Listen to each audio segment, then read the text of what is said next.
What's up, everybody? You might wonder why I'm standing in front of this abandoned movie theater. Well, this was the movie theater I went to growing up as a kid, and it is officially closed, and it's up for auction. It's about to be my birthday. This is actually going to come out on my birthday. I want to premiere it so you guys can come to my birthday party with me. If you guess how old I am, I'll give you a high five. I'm about to hit 30. I believe that. Now, but when you get older, you reflect on stuff, and the state of FPV has me reflecting on my time in FPV. I've been in for almost 7 years. It'll be 7 years this fall. So a lot's changed in my 7 years. And I just kind of want to talk about it because there's so many people that I talk to on a regular that are like down on the hobby because of prices, because of the limited supply, because of the regulations. It's like, I don't know, it's definitely a different time than when I started. So I just wanted to like reminisce about my 7 years in FPV. So everything I'm going to say, to my knowledge, is true. If it's not true, I apologize. This isn't a history lesson or anything like that. It's just from what I remember. I actually made my 6 years in FPV in 6 minutes last fall, which if you want, I'll link it below. But this isn't really about me, about my 7 years. Part of it is, but part of it is just how FPV has changed. And I actually got this shirt when I got my first FPV kit, which was a Blade Inductrix with Spectrum box goggles and a cheap ass toy controller. But I got it from A Main Hobby, and this shirt came with it because I spent over $250 on a little toy controller, a brushed whoop, and I think it came with 2 batteries or 3 batteries and a charger and some box goggles. That's not crazy price really nowadays. But yeah, so here, when I first got into FPV, like I said, it's been 7 years. There was only analog video, so there wasn't a hate for DJI. DJI didn't take over yet. Most people were flying FR Sky transmitters or radios, whatever you want to call them, like the big box radios. I think the first like gamepad style controller had just came out, the X Lite, which was kind of cool because usually they're all the big box goggles, or not box goggles, box radios, you know what I'm talking about, like the TX16S. That radio, I just thought about it for a second. That radio was called a Tyrannus. Like so many people I know had the Tyrannus, but I never liked it. I had one. I traded for it, and it was just a big box radio, a million switches. I don't know. Some people probably still use it. Mr. Steele used one, so that was like the radio. But yeah, there wasn't like Radio Master, Jumper. I think Jumper had like the T8 maybe. I don't know. Then Fly Sky had the Nirvana just come out when I got into it, which I always wanted one, which now that's the radio I use, which it's the EL18, but it's like the Nirvana's baby brother or something like that. I don't know what you want to call it. But there was only really one, like the OG grill whooper was Zorro. Shout out to Zorro. He was my favorite YouTuber back then. He had great vlogs. And not everybody was grill whooping. He would sit in his car, go into stores and grill whoop. It was super cool. And then I think Bot Grinder got in on it. But yeah, my first YouTuber that I actually found was Ladrib, the guy from Rotor Riot, which most people hate him now because of the contracts with the military. I'm not here to debate that, so this isn't like a serious debate video on what's right or wrong. But also like Bot Grinder was just like getting into Rotor Riot, which is kind of crazy because now I think some of the hate for Rotor Riot stemmed from their falling out or whatever, but I'm not choosing sides on that either. I'm just going back to when I got into FPV. But Ladrib was the first person I found, and he like did really, I like his vlogs. I went back and watched some like a few weeks ago actually, and they're really cool. Like he did a really good job of vlogging, and he flew pretty good. So like I can see why he blew up how he did, because his vlogs were really entertaining. I was also watching the Josh Bardwell live stream clip YouTube channel where they just show clips of his live streams, and he was talking about the 4 generations of FPV pilots.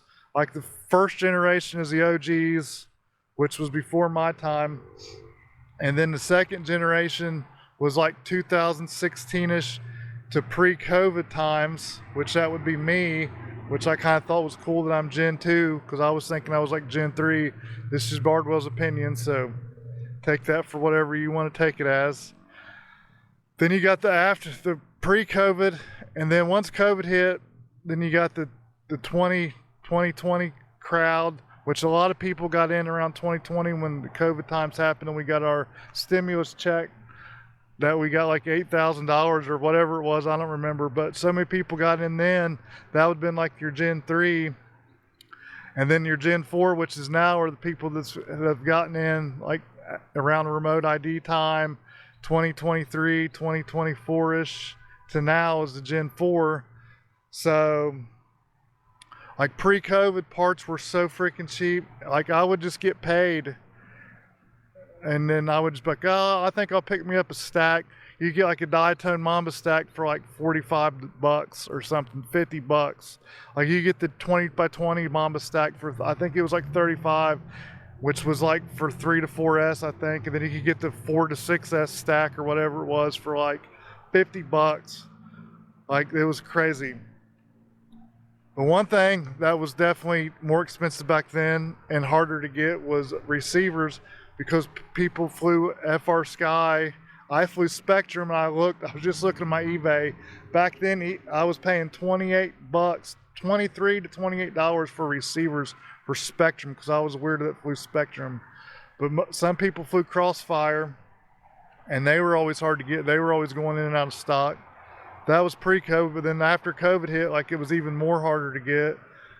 But the people that got in right after COVID, like there for like the first probably 6 months of COVID or something, parts were really hard to get. They got really expensive. And then people like work, oh, they'll come back down. Well, parts never came back down. So there's that.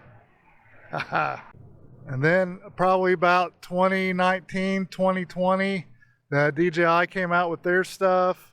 And then that kind of started like dividing the community, it seemed like. I don't know, people thought it was going to ruin the hobby, which I don't know if it did or didn't, but I know they made really good stuff.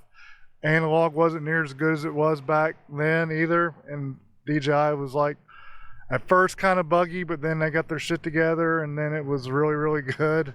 So 2019, 2020, COVID hit. They had the Radio Master, like Radio Master came out around that time, which that's like the biggest name in FPV as far as radios right now. I still fly Sky because in my opinion, they make the best radios, but that's my opinion. You can have your opinion. If you don't like Fly Sky, fly Radio Master. If you don't like Radio Master, fly FR Sky. If you don't like FR Sky, fly whatever else there is. That's not what I'm getting at. I don't know why I just went on that little rant. But yeah, that was 2019, 2020. And then prices went through the roof. Around then's when the first supply like demand hit and stuff was hard to get. Like you'd get like stuff would come in and people would just be like toilet paper. Like flight controllers would come in, somebody'd buy like, there'd be 5 stacks that say get FPV, and somebody'd buy all 5 of them. It sucked. But we made it through that time. All right, then about 2021, I guess like it started to get back to normal. Supplies were like, it wasn't crazy. Prices were still more, they never went back down, but people got used to the prices, but they became where you could get stuff again. I don't know, 21, 20, I'd say in my opinion, in my time in 21 to 22, 23 has been the best time for FPV. It seemed like a lot of people got into the hobby. Stuff was plentiful. Like it wasn't too expensive. It was more than when I started, but still like a normal human being could afford to fly FPV drones and crash and fix stuff. And you could afford to get decent stuff. You didn't have to get the bottom of the barrel. Motors were, I don't know, well, you get a decent motor for 15 bucks, it seemed like. Like back when I started, you could get the Emax, cheap Emax motors for like 8 bucks, which That'll never happen again, I don't think. And they were actually good. I mean, decent.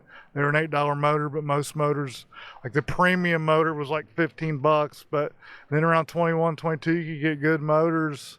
You still for, 15 premium would be 18. Every once in a while you'd see a $20 motor, but it wasn't anything crazy like it is now. Now a budget motor's what? 25, 20 bucks is a middle of the road motor.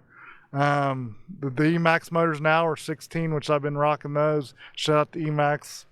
And then I don't know, 23, 24, it seemed like more and more people got out of the hobby, it seems like, I guess because of like that FAA regulations, which suck. Probably scaring some people away. And I'm talking about the US, so if you're watching this and you're across the pond or in Canada or in Mexico or wherever else you are and not in America, it might be different for you. But yeah, so 23, 24, it seems like more and more people getting out. Now it's 25, and like the state of the hobby just sucks, man. Like I've been limping by, keeping one 5-inch flying at a time. I break it and then I'll fix it, and then I have the stuff to fix the other one, but I don't ever fix it. And so many people I talked to, like I said earlier in the video, are like down on the hobby. It sucks right now. I'm not trying to be a downer. I hope in 7 years I'm still in the hobby. I hope in 7 years the kids can be in the hobby. That's like my biggest thing right now is FPVs are great. It teaches people so much stuff. And I just hope in 7 years, like my kids or your kids or whatever, however old you are, hope in 7 years this hobby will still be enjoyable. Even if I'm not in the hobby, which I don't know. I'm not gonna say I probably won't be because I don't know. The way I'm feeling in 2025, I doubt I'll still be in it in 7 years, but you never know. People say it's going to get better. It never got better in 2020 as far as prices, like they said. So hopefully it does, but I'm not trying to get all down and sad. It's my birthday. It's actually 8 days before my birthday, but you're seeing this on my birthday. So happy birthday to me. Happy birthday to me. All right, you guys don't want to hear me sing. But yeah, what's your thoughts on the state of FPV in 2025? It's not great. Hopefully it gets better, but I don't think it will. But I'm not trying to be sad. But what's next? What do you guys think is next? Are we going to be able to hold on? I know there's showing me some people that fly no matter what. They'll mortgage their house, move to their car or whatever to still fly FPV. But like the normal Joe or whatever you want to call them, it's probably just going to be like, guys, screw it. I'd rather feed my family for 3 days instead of buy some motors. But yeah, this wasn't meant to be sad. I'm just thinking, want to think out loud, make a video, see what you guys thought. So I don't know what's next. Peace, mother fluffers.